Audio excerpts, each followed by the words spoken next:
الشيطان الرجيم. بسم الله الرحمن الرحيم. السلام عليكم ورحمة الله وبركاته. وعليكم السلام.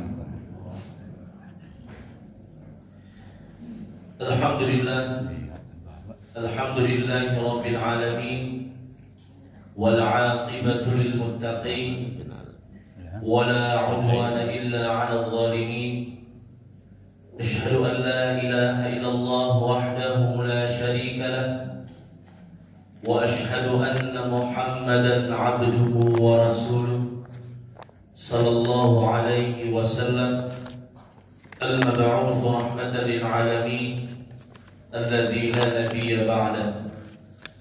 اللهم فصل وسلم وبارك وأنعم على هذا النبي الكريم وعلى آله وصحبه ومن تبعهم بإحسان إلى يوم الدين.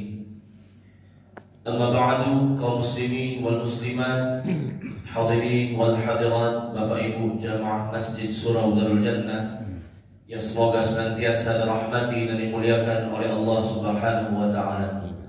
Puji syukur kehadirat Allah Azza wa Jalla.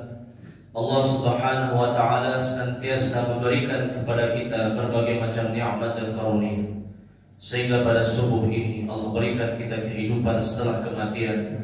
Allah mudahkan kita untuk melaksanakan berbagai macam ibadah di masjid, mulai dari salatnya, berzikir, berdoa, serta menghadiri majelis ilmu. Kemudian salawat beriringkan salam kita mohonkan kepada Allah agar disampaikan kepada Nabi kita Nabi Muhammad sallallahu alaihi wasallam. Allahumma salli ala Muhammadin wa ala ali Muhammad. Semoga salawat dan salam juga tercurah kepada keluarga beliau, istri-istri beliau, kepada para sahabat dan orang-orang yang mengikuti beliau dengan benar hingga hari kiamat. Bapak Ibu rahmati Allah Subhanahu wa taala, kembali kita melanjutkan kajian tafsir Al-Quran. Pada pertemuan sebelumnya kita membahas tafsir Al-Baqarah ayat 122 sampai 124. InsyaAllah ta'ala pada kesempatan ini kita lanjutkan dengan ayat 125 sampai 126. Al-Baqarah 125 dan 126. Bapak Ibu yang dirahmati oleh Allah Azza wa Jalla, di ayat 125 Allah Subhanahu wa taala berfirman, "Wa idh ja'alna al-baita mathabatan lin-nasi wa amna." Dan ingatlah ketika kami menjadikan rumah ini sebagai tempat berkumpul dan tempat yang aman bagi manusia. Yang dimaksud dengan rumah di sini adalah Ka'bah. Ka'bah merupakan tempat berkumpul manusia, dan Ka'bah merupakan tempat yang aman. Mengapa demikian? Karena Ka'bah Allah Subhanahu wa taala jadikan sebagai pusat ibadah dari seluruh manusia di permukaan bumi. Allah jadikan Ka'bah sebagai kiblat yang menyatukan seluruh umat Islam, mathabatan linnas, tempat berkumpul manusia. Seluruh manusia menghadapkan wajahnya, menghadapkan tubuhnya ketika salat, ketika berdoa, ketika menguburkan mayit, semuanya menghadap ke Ka'bah. Berkumpul semua manusia, meskipun jasad mereka tidak berkumpul di satu tempat, namun arah mereka satu, yaitu Ka'bah. Fawalli wajhaka syatral masjidil haram wa haitsuma kuntum fawallu wujuhakum syatra. Hadapkanlah wajahmu ke arah Masjidil Haram, yaitu Ka'bah. Dan dimanapun kamu berada di muka bumi ini, di barat, di timur, di utara, di selatan, maka hadapkanlah wajahmu ke arahnya, yaitu ke arah Ka'bah. Mathabatan linnas, rumah ini, Ka'bah ini adalah tempatnya berkumpul manusia, yaitu arah kiblat manusia kepada satu titik, yaitu Ka'bah. Dan juga makna dari mathabatan linnas, tempat berkumpul manusia, yaitu pelaksanaan ibadah haji dan umrah. Manusia berhaji, berumrah, mereka pergi ke Makkah, mereka nantinya bertawaf di Ka'bah. Walillahi 'alan nasi hajjul baiti man istata'a ilaihi sabila. Dan telah kami wajibkan, kata Allah, haji ke Baitullah bagi seluruh manusia, tentunya bagi yang mampu untuk melaksanakannya. Wa adzim fin nasi bil haji ya'tuka rijalan wa 'ala kulli dhamirin ya'tina min kulli fajjin 'amiq. Wahai Muhammad, sampaikanlah kepada manusia bahwasanya Allah telah mewajibkan haji kepada mereka bagi yang mampu. Hendaknya manusia mendatangi Ka'bah dengan berjalan kaki atau dengan kendaraan dimanapun dia berada. Ya, ini makna dari Ka'bah sebagai mathabatan linnas, tempat berkumpulnya manusia, sebagai arah kiblat yang mempersatukan, dan juga untuk haji dan umrah, terutama dalam melaksanakan tawaf mengelilingi Ka'bah. Allah melanjutkan wa amna. Fungsi Ka'bah yang berikutnya adalah amna, yaitu tempat berlindung, tempat yang aman. Maksudnya bagaimana? Dilarang berperang di Ka'bah atau di sekelilingnya dari tanah suci. Dilarang untuk melakukan peperangan, kecuali satu hal, apabila orang kafir menguasai Makkah, orang kafir menguasai Ka'bah, maka itu boleh berperang. Adapun melakukan peperangan, apalagi sama muslim, saling membunuh di Ka'bah, saling membunuh di Makkah, maka ini dosanya sangat besar. Dosanya sangat dimurkai oleh Allah Subhanahu wa ta'ala. Bertengkar, berkelahi, apalagi sampai membunuh di luar tanah haram saja, kata Allah, fajazaohu jahannam khalidan fiha. Berbunuh-bunuhan di tempat biasa dengan sengaja, maka balasannya adalah api neraka jahanam, kekal dalamnya selama-lamanya. Apalagi dia berbunuh-bunuhan berperang di Ka'bah, apalagi dia berbunuh-bunuhan berperang di tanah suci Makkah, tentu lebih besar lagi dosanya di sisi Allah Subhanahu wa ta'ala. Amna, Makkah atau Ka'bah adalah tanah yang aman, tidak boleh ada peperangan di sana. Wa man dakhalahu kana amina. Siapa saja yang masuk tanah suci Makkah, apalagi masuk dalam Ka'bah, aminah, dia dalam kondisi aman, harus terjaga nyawa dan hartanya. Kecuali itu kondisi tadi, orang kafir yang melakukan penyerangan, orang kafir yang memulai pertempuran, maka ini boleh, bahkan wajib untuk diperangi. Fa in qataluukum faqatuluhu kadzalika jazaa'ul kafirin, kata Allah. Apabila orang kafir memulai pertempuran kepadamu, apalagi di Makkah, meskipun di Makkah, faqatuluhu, maka kalian pun wajib untuk melakukan serangan balasan.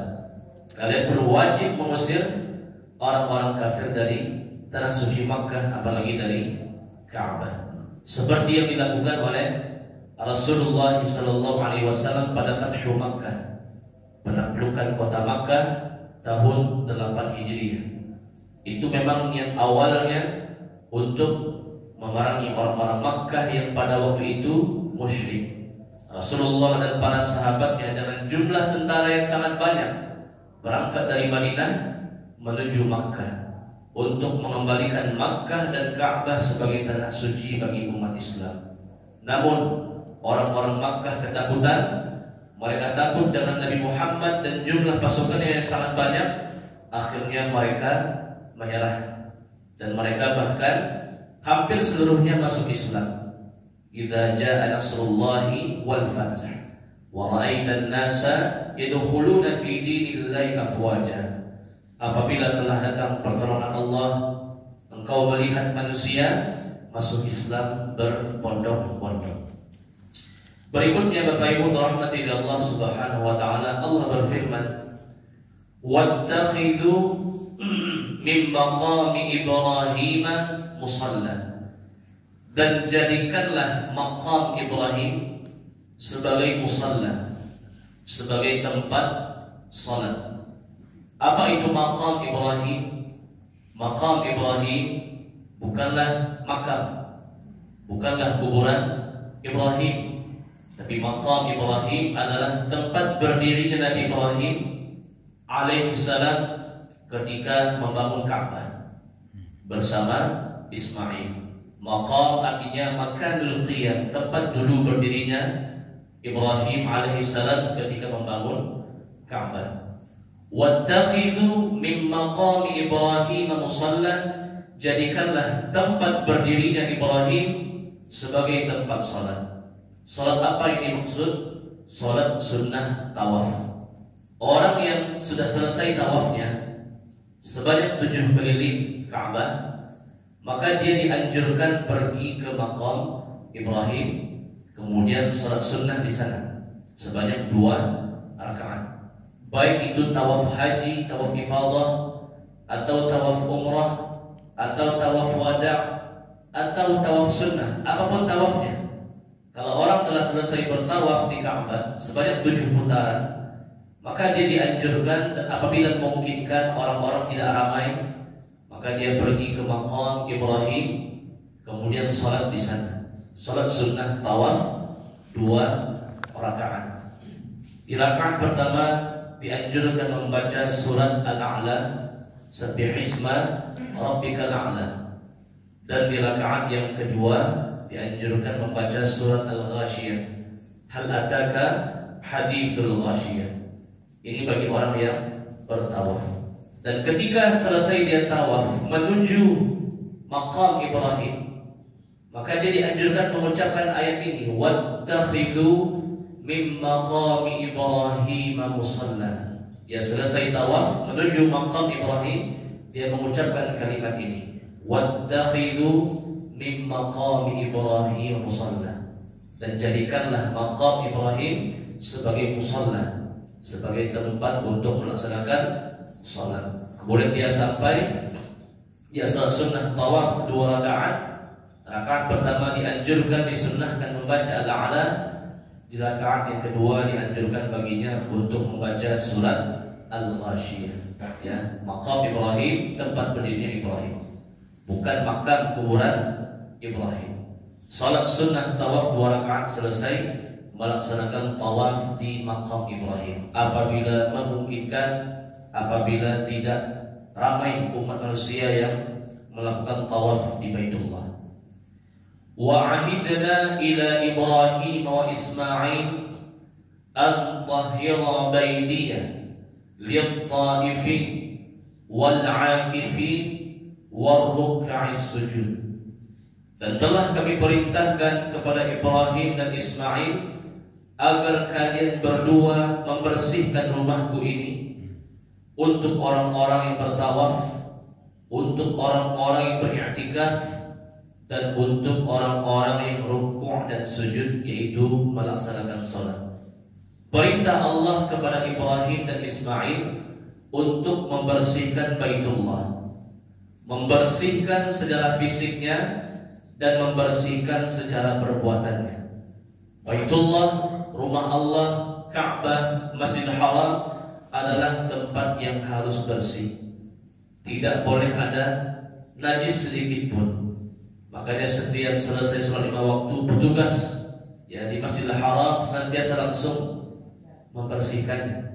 Karena ini perintah Allah, antahhira baitiya, bersihkan rumahku. Jangan sampai ada najis yang menempel di Ka'bah, di Masjidil Haram, ini tempat yang sangat suci. Antahhira baitiya, hilangkan semua najis dan kotoran dari rumahku, kata Allah. Dan juga membersihkannya secara perbuatan, dilarang bermaksiat, berbuat dosa, apalagi melakukan kesyirikan di Baitullah. Ini tempat yang suci secara lahirnya maupun secara perbuatannya. Lit-taifin, rumahku untuk orang-orang yang bertawaf mengelilingi Ka'bah. Wal-'akifin, rumahku ini untuk orang-orang yang beriktikaf, berdiam diri di masjid untuk mengingat Allah Subhanahu wa taala, melakukan berbagai macam ibadah. War-ruk'is sujud, dan rumahku ini, Baitullah ini, untuk orang-orang yang rukuk dan sujud. Siapapun yang salat di Masjidil Haram, maka pahalanya sama dengan 100.000 kali salat di masjid biasa. Ini merupakan tempat yang paling suci di muka bumi, tempat yang paling baik untuk beribadah kepada Allah Subhanahu wa taala. Berikutnya Bapak Ibu rahmati Allah Azza wa Jalla, ayat 126, Allah berfirman, "Wa idz qala Ibrahim Rabbi ij'al hadha baladan amina warzuq ahlahu minats thamarati man amana minhum billahi wal yawmil akhir." Dan ingatlah ketika Ibrahim berdoa kepada Allah, "Wahai Allah Tuhanku, jadikanlah negeri ini, yaitu Makkah, negeri yang aman, dan berilah rezeki berupa buah-buahan kepada penduduknya, yaitu mereka yang beriman kepada Allah dan hari akhir." Para ulama menyebutkan Nabi Ibrahim alaihissalam mendoakan kota Makkah sebanyak 2 kali. Nabi Ibrahim mendoakan kebaikan untuk kota Makkah sebanyak 2 kali. Yang pertama kapan? Ketika Nabi Ibrahim alaihissalam meninggalkan Ismail dan Hajar di Makkah. Ini pertama kali Nabi Ibrahim mendoakan kebaikan untuk kota Makkah, yang mana itu terdapat doanya dalam surat Ibrahim. Surat Ibrahim ayat 35 sampai 41. Ya, ini doa Ibrahim yang pertama untuk Makkah. Di surat Ibrahim ayat 35 sampai 41. Ketika Ibrahim meninggalkan Ismail dan Hajar di Makkah yang tandus, yang tidak ada tumbuhan, tanaman, mata air sedikit pun. Ya, bahkan manusia tidak ada yang tinggal di Makkah. Ini doanya terdapat dalam Ibrahim ayat 35 sampai 41. Adapun yang terdapat di ayat ini Al-Baqarah 126, maka ini doa yang kedua yang diucapkan Ibrahim alaihissalam untuk kota Makkah. Kapan itu? Ketika telah selesai dibangunnya Ka'bah. Ketika Ka'bah telah selesai dibangun oleh Ibrahim dan Ismail. Ini doa yang kedua. Doa yang pertama kapan? Ketika Ibrahim meninggalkan Ismail dan Hajar di Makkah. Dan nanti ada di surat Ibrahim. Dan ini doa yang kedua. Kapan? Ketika Ibrahim telah selesai membangun Ka'bah. Rabbi ja'al hadha baladan amina. Wahai Allah, jadikanlah negeri ini, Makkah ini, sebagai negeri yang aman, tentram, damai sentosa. Warzuq ahlahu minats thamarat man amana minhum billahi wal yawmil akhir. Dan berikanlah rezeki kepada orang-orang beriman dengan buah-buahan. Dan terbukti seluruh jenis buah di permukaan bumi semuanya ada di Makkah. Meskipun Makkah itu tanah yang tandus. Terbukti terkabul doa Nabi Ibrahim alaihissalam. Semua jenis buah-buahan ada di Makkah. Diimpor dari berbagai macam belahan bumi dalam berbagai macam bentuk buahnya. Meskipun Ibrahim atau Makkah ini tanah yang tandus yang tidak menumbuhkan buah kecuali buah kurma saja, tapi datang seluruh buah dari permukaan bumi sebab doa Nabi Ibrahim alaihissalam. Warzuq ahlahu minats thamarat man amana minhum billahi wal yawmil akhir. Berikanlah rezeki kepada penduduk Makkah dengan berbagai macam-macam buah-buahan selagi mereka beriman kepada Allah dan mereka beriman kepada hari akhir. Allah menjawabnya, qala wa man kafara fa umatti'uhu qalila Adapun orang-orang kafir, mereka juga mendapatkan rezeki dari Allah, tapi sebagai kesenangan yang sementara. Tsumma aqtarruhu ila adzabin nar. Setelah mereka mendapatkan nikmat dunia, maka yang tersisa setelah itu alam barzakhnya, akhiratnya, di hari kiamat nanti adalah neraka. Aku paksa mereka masuk ke neraka. Wa bi'sal masir, itulah seburuk-buruk tempat kembali bagi orang-orang kafir. Dan kita pun dianjurkan untuk mengucapkan doa ini. Ini doa ini tidak khusus untuk Makkah saja. Siapapun yang punya tanah air, siapapun yang punya negeri, siapapun yang punya kampung halaman, dianjurkan dia membaca doa ini. Rabbi ja'al hadza baladan amina warzuq ahlahu minats thamarati man amana minhum billahi wal yawmil akhir. Wahai Allah, jadikanlah negeriku ini, Indonesia ini misalkan, ya seperti menjadi negeri yang aman, tentram, damai, penuh dengan rezeki, penuh buah-buahan. Memang Nabi Ibrahim mendoakannya untuk Makkah, namun kata para ulama, doa ini sifatnya umum. Siapapun yang ingin kebaikan untuk negerinya, untuk negaranya, dianjurkan dia membaca doa ini. Rabbi ja'al hadza baldan amina warzuq ahlahu minats thamarati man amana minhum billahi wal yawmil akhir. Allah a'lam bissawab. Inilah kajian tafsir kita pada subuh ini. Silakan kalau ada Bapak Ibu yang bertanya.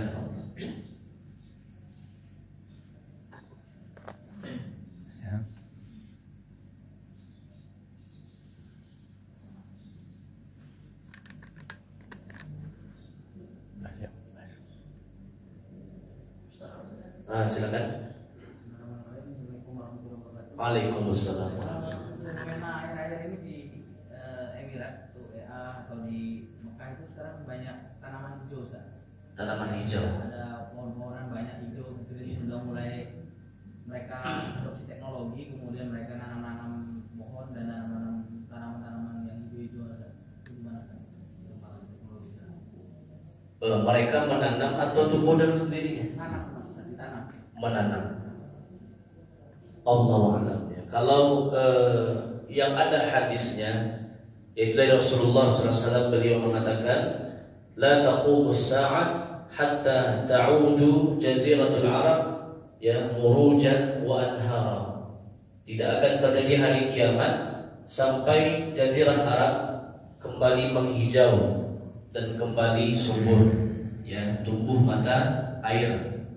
Karena kenapa? Awal Allah menciptakan bumi, jazirah Arab itu adalah tanah yang hijau, tanah yang subur, penuh dengan sungai dan mata air. Namun karena sebab penduduknya sempat ingkar kepada Allah Subhanahu wa taala, kafir, kufur nikmat, seperti kaum 'Ad, ya, kaum Tsamud, kaum Sabah, akhirnya mereka dihukum oleh Allah. Tanah mereka menjadi tandus gurun pasir. Awal Allah menciptakan bumi, jazirah Arab adalah tanah yang hijau seperti negeri kita Indonesia, hijau, ya, tumbuh berbagai macam tumbuhan, tanaman, buah-buahan, suasananya sejuk, ya, cuacanya luar biasa indahnya. Namun kata mereka ingkar pada Allah, mereka kufur nikmat, akhirnya mereka diazab dan diubah negeri mereka menjadi bumi yang tandus. Kata Nabi, nanti di akhir zaman, sebelum terjadi hari kiamat, maka Arab ini akan kembali menjadi murujan wa anhara, ya, penuh dengan sungai, air, penuh dengan tanaman-tanaman kembali menghijau. Dan ini sifatnya berulang-ulang, ya. Tiap tahun pasti ada wilayah Arab yang hijau, kemudian dia tandus lagi, lama-kelamaan semuanya menghijau sampai semua wilayah Arab itu dia menghijau. Ya, itu yang ada hadisnya. Namun kalau mereka menanam tanaman hijau untuk kepentingan tertentu, Allah a'lam. Mungkin ada kebijakan-kebijakan dari pemerintahnya atau dari kesultanannya, dari emiratnya seperti itu. Ya, mereka menanam tumbuhan tertentu. Tapi kalau sebagai tanda kiamat, memang semua jazirah Arab akan menjadi hijau, ya, sebelum terjadinya hari kiamat. Ya, Allah a'lam. Salam warahmatullahi wabarakatuh. Pak. Masalah hadis. Haji, ya. Hadis. Hadis. Dalam hadis baca dulu umat Yahudi itu terpecah 71 firqah. Umat Nasrani 72 firqah. Iya. Umat Islam terpecah 73 firqah. Yang saya tanyakan di sini kata Rasulullah yang benar semuanya masuk neraka kata Rasulullah. Cuma satu ulus sunnah wal jamaah. Yang saya tanyakan di sini mana yang ulus sunnah wal jamaah? Baik. Betul lagi ya. Di dalam ayat 30 ayat 32 wala takunu minal musyrik alladzina firraqu dinahum qulu hizban si'ad. Jadi setiap orang firqah itu katalah musyrik. Apakah betul kalau setiap firqah itu orang musyrik? Baik, terdapat sebuah hadis yang mengatakan umat Yahudi terpecah menjadi 71 golongan dan umat Nasrani terpecah menjadi 72 golongan. Wa sataftariqu ummati ala 73 firqah. Dan umatku akan terpecah menjadi 73 golongan. Sampai situ hadis yang sahihnya. Adapun kulluhum finnar, semuanya di neraka. Ya, ini tambahan lafaz hadis yang diperselisihkan. Sebagian ulama mengatakan sahih, sebagian ulama mengatakan dhaif. Yang jelas umat Islam ini 73 akan terpecah, semuanya masih dihitung muslim, bukan kafir. Sataftariqu ummati kata Nabi, umatku. Berarti dia masih umat Rasulullah, masih dia dihitung sebagai muslim. Berarti dia bukan orang yang kafir, namun dia fasik karena dia berpecah belah, dia berdosa, tapi dosanya tidak sampai mengeluarkan dia dari Islam. Sataftariqu ummati, umatku berarti umat Islam, dia bukan orang kafir. Kalau orang kafir tidak disebut sebagai umat Nabi lagi.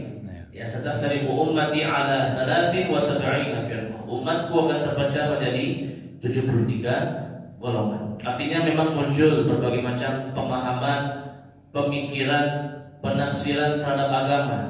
Namun itu semua masih dalam kerangka Ahlussunnah wal Jamaah. Memang yang paling selamat adalah satu, yaitu ma'ana alaihi wa ashabi. Siapa yang betul-betul pengamalan Islamnya sesuai denganku dan sesuai dengan sahabatku, itu yang paling baik di antara 73. Tapi apakah yang 72 yang lainnya dia kafir? Tidak. Mereka ummati, mereka umatku, berarti orang Islam, ya, bukan orang kafir. Muslim selagi dia tidak melakukan kesyirikan apapun dosanya, maka dia masih dihitung sebagai muslim. Kalau dia musyrik, kalau dia murtad, baru dia keluar dari Islam, atau dia melakukan pembatal keislaman, perbuatan-perbuatan yang dapat mengeluarkan dari Islam, baru dia dihitung kafir. Tapi selagi dia muslim, mentauhidkan Allah, ya, dan tidak melakukan kesyirikan dan tidak murtad, maka dia masih dihitung sebagai ummati, dihitung sebagai umat dari Muhammad sallallahu alaihi wasallam. Mereka masih Ahlussunnah wal Jamaah, bukan orang kafir. Memang ada tambahannya, kulluhum finnar, yang 72 itu masuk neraka. Tapi masuk neraka di sini bukan neraka yang kekal, karena mereka berbuat dosa maksiat, mereka harus masuk neraka dulu untuk menghapuskan dosa-dosanya. Orang Islam kalau masuk neraka tidak selamanya. Dia masuk neraka untuk menghabiskan dosa-dosanya. Habis dosanya baru dia masuk surga. Jangan dipahami seperti orang-orang Khawarij yang suka mengkafirkan sesama umat Islam. Orang Khawarij itu seperti orang yang suka terorisme, yang melakukan bom bunuh diri, seperti ISIS, ya, Al-Qaeda, yaitu kan Khawarij. Dia menggunakan hadis ini untuk membenarkan pemikirannya. Oh, kamilah golongan yang benar. Di luar golongan kami itu semua masuk neraka kekal selama-lamanya. Padahal bukan itu tafsirnya. Umat Islam memang akan berpecah belah, namun mereka masih dihitung muslim. Mereka mungkin berbuat dosa, mereka berbuat kesalahan-kesalahan. Kalaupun masuk neraka tidak selamanya.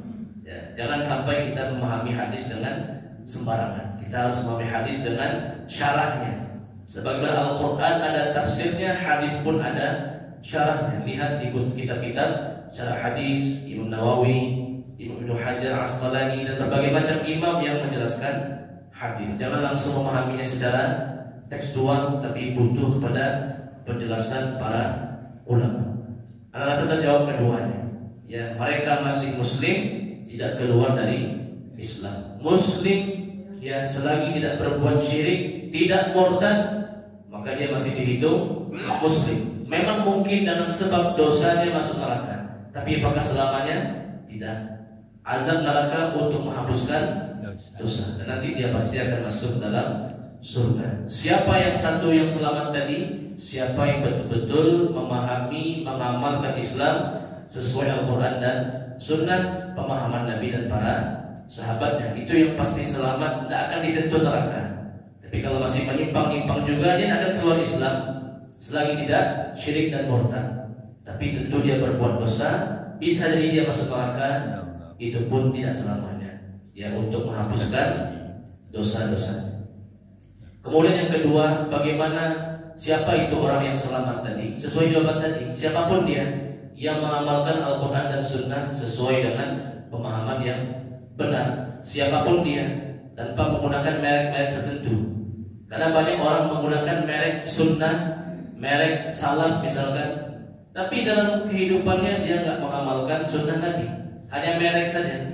Ya, bukan masalah mereknya, tapi bagaimana sehari-harinya. Apakah keyakinannya, ibadahnya, akhlaknya sesuai dengan Al-Quran dan hadis, bukan masalah penamaannya.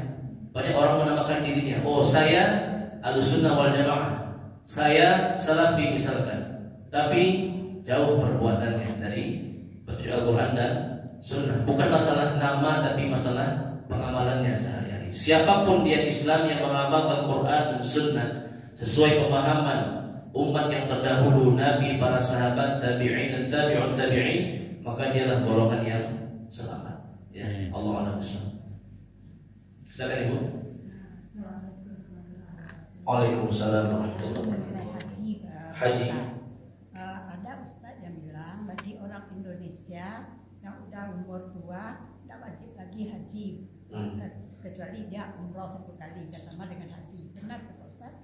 Iya, beliau yang dimaksud adalah Al-Ustadz Dr. Elwandi Tarmizi MA. Ya, hafizahullah. Beliau memang pakar dalam muamalat, terutama muamalat kontemporer. Ya, beliau sangat mengerti. Beliau sering membahas muamalat-muamalat yang haram. Beliau sangat tegas, terutama dalam masalah riba, dalam masalah harta-harta haram. Beliau sangat tegas dalam penyampaiannya. Beliau S1, S2, S3 memang membahas itu. Seluruh perkara muamalat beliau salah satu ahlinya. Bukan sekedar di Sumatera Barat, Padang, tapi di seluruh Indonesia. Ya, beliau orang Lawak juga, orang Agam, orang sana. Ya, beliau orang Minang. Beliau pun sangat mengerti dalam masalah ini dan terus berkonsultasi dengan pakar-pakar muamalah di Arab Saudi. Dan beliau sempat viral videonya beberapa minggu yang lalu bahwasanya orang Indonesia ini tidak wajib haji. Ya, tapi ini perlu difahami dengan beberapa garis bawah. Yang pertama, ini terkait dengan haji reguler dan haji furada. Ya, haji reguler dan haji furada. Karena reguler ini sekali mendaftar nunggu sampai 15 tahun, sampai 20 tahun, bahkan sampai 50 tahun. Apalagi yang mendaftar itu dia sudah berusia 50, kalau 20 tahun lagi dia berusia 70 nanti perginya. Ketika dia usia 70 belum tentu dia akan sehat wal afiat, mungkin dia sudah berpenyakit, dah pakai kursi roda. Itu yang pertama terkait haji reguler, karena masa tunggunya yang sangat lama. Yang kedua terkait dengan haji furada. Haji furada yang sampai harganya 300 juta, 400 juta, pergi tahun itu juga. Kenapa demikian? Karena masih spekulatif. Ya, spekulatif, dan terkadang travel haji itu markup harganya. Harga dari Saudinya cuma 300, tapi karena kepentingan bisnisnya dia tambahkan jadi 400 sampai 500. Jadi menzalimi orang yang mau pergi haji. Haji yang cuma tidak sampai 2 minggu dia harus bayar 1,5 miliar. Nah, begitu. Jadi terkait dua itu saja sebenarnya. Karena keberangkatan dan karena biaya yang mahal. Ya, bukan orang yang sudah tinggal 2 tahun lagi mau berangkat terus dia bilang tidak wajib haji. Nah, ini bagi yang sudah menunggu lama. Ya, kalaupun dia pergi juga masih hidup juga, nanti dia akan kemungkinan sakit, lemah, tidak kuat lagi. Dan juga termasuk haji furoda yang biaya sangat mahal. Paling tentang itu saja, bukan secara umum ya. Semua umat Islam Indonesia tidak wajib haji. Banyak orang yang memframingnya seperti itu, bukan. Ini terkait beberapa kasus saja, terkait antrian yang sangat lama atau biaya yang sangat mahal. Kalau misalkan dia sudah mendaftar nih, baik melalui reguler atau plus, tinggal tahun depan berangkat, berarti dia wajib haji. Tinggal sebentar lagi dia pergi, tubuhnya sehat wal afiat, berarti dia wajib untuk haji. Nah, tapi kalau orang yang tidak punya kemampuan finansial, mendaftar pun puluhan tahun lagi, atau tahun ini bisa berangkat, tapi kamu bayar 300, kamu bayar 500, ini yang tidak wajib haji. Nah, tapi yang mampu, yang sudah sebentar lagi di ambang pintu keberangkatan, tetap wajib haji. Tidak boleh pula tarik dananya. Tahun depan mau berangkat, oh kata Ustaz ini tak wajib haji, akhirnya dia tarik, tak jadi ikut haji. Tidak bisa gitu. Ini sudah wajib haji dia. Ini bagi antri yang panjang dan biaya yang sangat mahal, dan dia pun tidak punya kecukupan finansial. Ya, itu maksud dari yang disampaikan oleh Ustaz. Perlu kita dengarkan videonya dari awal sampai akhir. Ya, kadang orang dengarkannya di tengah-tengah aja, atau di awal aja, atau di akhir aja, sehingga dia tidak mendapatkan pemahaman yang utuh. Ya, dia harus mendapatkan pemahaman yang utuh dari awal sampai akhir penjelasan Ustaz tersebut. Ya, Allah a'lam bishawab. Silakan Ibu.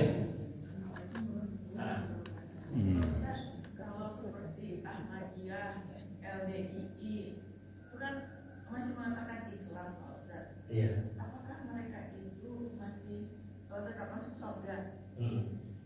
Atau bagaimana, Pak Ustaz? Kalau LDII bagaimana pemahamannya Ibu? Apa yang ciri khas LDII? Kalau Ahmadiyah kan jelas, dia mengaku ada nabi yang lain. Nabi Muhammad itu bukan nabi yang terakhir, ada lagi nabi yang terakhir namanya Ahmad. Kembali ke konsep tadi, Muslim yang tidak melakukan kesyirikan dan tidak melakukan perbuatan yang murtad, mengakui adanya nabi setelah Nabi Muhammad SAW, itu termasuk perbuatan yang murtad. Allah menjelaskan wa khatamun nabiyyin, nabi yang terakhir penutup nabi dan rasul adalah Nabi Muhammad SAW. Terkait Nabi Muhammad, kita harus meyakini Nabi Muhammad itu adalah nabi, rasul, dan dialah pamungkasnya yang paling terakhir. Ada orang yang mengaku Nabi Muhammad nabi, tapi bukan dia nabi yang terakhir. Ada lagi nabi setelah itu. Ini termasuk perbuatan yang murtad, yang bisa mengeluarkan dari Islam. Kalau orang Ahmadiyah betul-betul mengimani ini, bahwasanya ada nabi yang lagi setelah Nabi Muhammad, bisa keluar dari Islam. Balik ke konsep tadi, Muslim yang tidak syirik dan tidak murtad, dia jatuh dalam perkara yang kedua. Dia melakukan perbuatan yang murtad, mengakui adanya nabi setelah Nabi Muhammad SAW. Dia tetap mengimani Nabi Muhammad, tapi ada lagi nabi setelah itu. Nah, ini adalah perkara yang bisa mengeluarkan dari Islam. Sehingga kalau bisa kita katakan Ahmadiyah ini bisa dikatakan di luar Islam. Bahkan di luar 72 tadi, dia tidak masuk umat Muhammad. Dia mengaku nabi terakhir bukan Nabi Muhammad, tapi Mirza Ghulam Ahmad dari India. Nah, bahkan Mirza Ghulam Ahmad ini adalah bonekanya Inggris pada waktu itu. Inggris ingin memecah belah umat Islam di India menggunakan orang ini sebagai fitnah. Mirza Ghulam Ahmad, dan matinya su'ul khatimah, kepalanya masuk ke kloset karena ngaku nabi. Ngaku juga nabi, itulah azab Allah untuknya. Dan dia digunakan sebagai antek-antek Inggris pada waktu itu yang sedang gempor-gempornya menjajah permukaan bumi, termasuk India. Masuk kepalanya ke kloset. Kloset itu kan kecil, kok bisa masuk kepalanya ke dalam? Itulah azab. Karena mengaku sebagai nabi. Itu pula yang diikuti oleh orang Ahmadiyah, terutama di sini. Nah, ini kan perkara yang bisa memurtadkan, yang bisa mengeluarkan dari Islam. Kita bisa katakan kalau Ahmadiyah ini sesat dan menyesatkan, bisa mengeluarkan dari Islam. Nabinya, nabi terakhir bukan Nabi Muhammad, tapi Mirza Ghulam Ahmad dari India. Kalau di ini apa ciri khasnya kurang tahu juga, ya. Tapi kalau ada perkara-perkara yang mengeluarkan dari Islam, maka dia dihukumi sama. Kalau tidak, maka dia masih dihukumi sebagai Muslim. Ya, tergantung apa. Balik ke tadi, bukan masalah merek, bukan masalah nama organisasinya atau nama komunitasnya, tapi dilihat dari intinya apa yang mereka kerjakan. sesuai dengan Al-Quran dan hadis, apakah jatuh kepada kesyirikan atau jatuh kepada perkara yang dapat mengeluarkan dari Islam. Tidak bisa menghukumi dengan nama, tapi menghukumi dengan perbuatan. Ya, Allah a'lam bishawab. Terkait LDI, kita kurang tahu apa yang ciri khasnya. Ya, memang kalau kita sholat di sana dan bukan anggota mereka, nanti lihatlah keluar dari masjidnya dia akan bersihkan bekas kita sholat di sana. Karena kita bukan golongan dia. Nah, ini banyak testimoninya, banyak orang yang singgah sholat di masjid LDI, tapi karena bukan anggota LDI, ketika dia keluar sholat nanti langsung diambilnya sapu atau kain pel. Kemudian dia bersihkan lantai masjidnya, seolah-olah kita najis. Ya, karena kita bukan golongan dari organisasi itu. Itu yang kita tahu. Tapi kalau inti ajarannya apa, Allah a'lam. Kembali ke konsep tadi, apakah dia mengeluarkan dari Islam atau terjatuh dalam kesyirikan? Tergantung itu saja. Kalau dia tidak melakukan kesyirikan, tidak melakukan perkara yang murtad, maka dia masih dihukumi muslim meskipun dia fasik, berbuat dosa. Tapi kalau sampai mengeluarkan dari Islam, seperti Ahmadiyah tadi mengaku ada lagi Nabi Nabi Muhammad, atau perkara kesyirikan yang mempersekutukan Allah, berarti dia bisa saja dikatakan sebagai orang yang murtad, yang keluar dari Islam. Bukan masalah nama sekali lagi, tapi masalah apa yang mereka kerjakan. Kemarin kan ada yang mengatakan bahwa LDI itu mengeluarkan zakat 10%, sementara kalau kita 2,5%. Ya. Nah, perbedaan mengeluarkan zakat itu apakah membuat LDI tidak keluar dari Islam? Allah a'lam. Kita tentu harus membuktikan ya, apakah betul ya zakat di sana harus 10%. Karena zakat itu berbeda-beda kadarnya sesuai dengan jenis zakatnya. Kalau zakat harta memang 2,5%, zakat perniagaan juga 2,5%. Adapun zakat pertanian bisa 10%, bisa 5%. Zakat buah-buahan, tanaman itu bukan dengan persen tapi dengan berat hasil panennya. Ya, jadi masing-masing zakat itu ada persen-persennya. Kita lihat dulu apa yang dimaksud dengan 10%. Kalau zakat harta yang mereka maksud itu memang salah. Itu perlu ditegur. Namanya zakat harta itu hanya 2,5%. Ya, tidak ada zakat harta 10% kecuali zakat pertanian. Zakat pertanian dan zakat buah-buahan. Ya, setiap panen keluarkan 10%-nya. Kalau irigasinya gratis, murni dari Allah tanpa mengeluarkan biaya. Tapi kalau irigasinya dia mengeluarkan biaya, maka zakat pertaniannya 5%. Ya, itu yang ada. Tergantung apa jenis zakatnya. Kita memang harus membahas sebuah perbuatan secara detail. Tidak bisa secara dengar-dengar kata orang, harus dibuktikan. Dalam ilmu fikih disebutkan al-hukmu far'un an tasawwurihi. Hukum itu lahir sesuai dengan penggambaran masalahnya. Jadi harus duduk perkara masalahnya dulu, barulah lahir hukum. Sehingga kita tidak gampang menghukumi, oh ini dia orang kafir, ini dia orang musyrik, ini pelaku bid'ah. Tidak bisa. Harus duduk dulu, jelas dulu, bukan kata-kata orang, bukan kata orang dan sebagainya. Kita harus buktikan apa yang mereka kerjakan. Ya ayyuhalladzina amanu in ja'akum fasiqun binaba'in fatabayyanu. Wahai orang beriman, apabila datang orang fasik memberikan kabar berita kepadamu, fatabayyanu, kamu harus cross check. Jangan langsung percaya. Boleh jadi 10% itu adalah zakat yang dimaksud adalah zakat pertanian misalkan, atau zakat perkebunan, zakat hasil bumi misalkan. Berarti benar. Nah, tapi kalau memang terbukti zakat harta yang dia maksud, berarti dia keliru. Harus diingatkan, harus nasihatkan. Kalau tidak, maka dia terjatuh dalam perkara yang luar biasa, mengubah hukum Allah. Mengubah hukum Allah juga termasuk perkara yang dapat mengeluarkan dari Islam. Allah katakan segini keluarkan, dia katakan oh enggak 10%. Kalau memang seperti itu realnya misalkan, bisa termasuk perkara yang mengeluarkan dari Islam. Ya, Allah a'lam. Silakan Bu, insyaallah.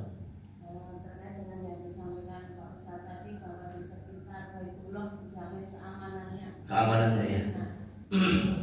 Dalam radius berapa Pak? Ternyata di Mekah itu masih terjadi hal yang kemudian di sekitar kota Mekah itu pun masih sekitar Ya, Makkah yang dimaksud adalah Ka'bah dan tanah haram.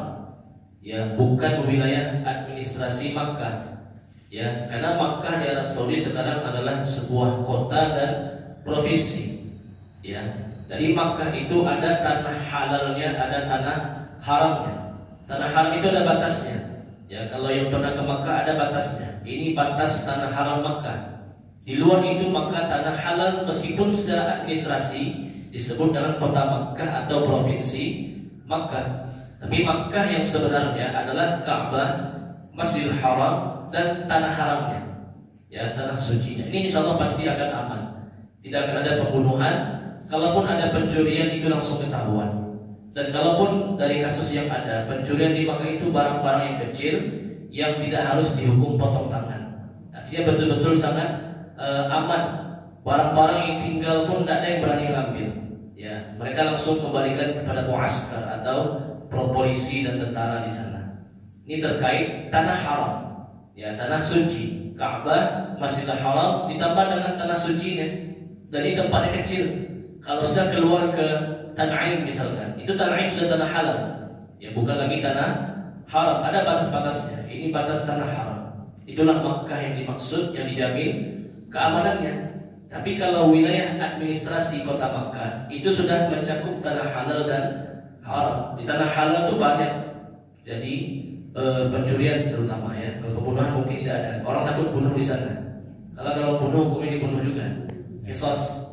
Ya, beda dengan di sini. Kalau bunuh di penjara seumur hidup, dikurangi keluar. Kalau di sana kalau terbukti membunuh dengan sengaja hukumannya juga bunuh. Kecuali dimaafkan oleh ahli warisnya. Dimaafkan oleh keluarganya. Apalagi provinsi Makkah, termasuk Jeddah. Kalau dikatakan provinsi Makkah, maka Jeddah bagian provinsi Makkah. Ini bukan Makkah administratif, tapi Makkah tanah suci. Ada batas-batasnya yang dijelaskan nanti di sana. Itu insya Allah pasti akan aman. Sangat kecil, relatif kecil kriminal apapun di sana. Jangan mencuri, mencabut dedaunan saja tidak boleh. Di Makkah ini, membunuh hewan buruan di Makkah pun juga tidak boleh, saking sucinya dan sakralnya Makkah. Yang mana tanah suci, tanah haram, bukan tanah halal, tapi tanah haram. Ya, Allah kita cukupkan, mudah-mudahan bermanfaat, dapat kita pahami, dapat kita amalkan. Terlebih terkurang boleh dimaafkan. Dan tutup dengan kafaratul majlis. Subhanakallahumma bihamdik, asyhadu an la ilaha illa anta, astaghfiruka wa atubu ilaik. Wa sallallahu ala nabiyyina Muhammad wa ala alihi wa sahbihi ajma'in. Walhamdulillahi rabbil alamin. Assalamualaikum warahmatullahi wabarakatuh. Waalaikumsalam. Tadi itu Ustaz Sultan. Sebelah saya Bang Ucok.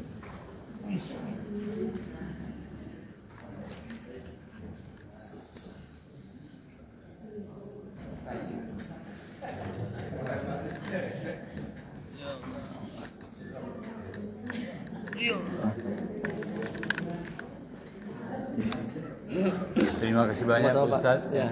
Bermanfaat bagi kami. Alhamdulillah. Dulu Pak. Ya mari Pak Ustaz.